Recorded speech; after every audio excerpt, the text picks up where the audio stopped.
welcome to my tutorial. Today we'll be learning about the snapping tool. Now what is the snapping tool, you may ask? Well, I will show you.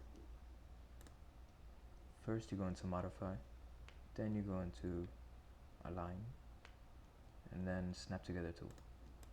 This tool is pretty cool because you take the face of one polygon and do it to the other, and then you press enter and it snaps it together. Epic. Now another cool feature this thing has, this tool, is if you go into the settings, you snap it. Now you have control of where this can go. Now I put it already in component, but yours will be in object, in world.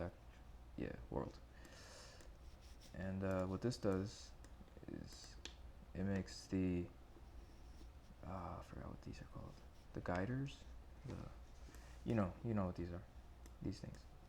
It makes these things. Yours will look like this, but if you press component,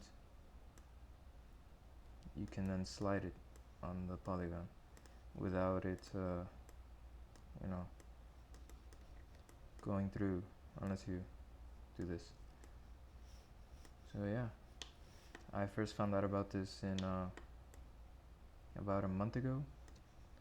Went on YouTube, and ever since then I've been using it. I use it on my Lego Man and all my other projects that I've done since then.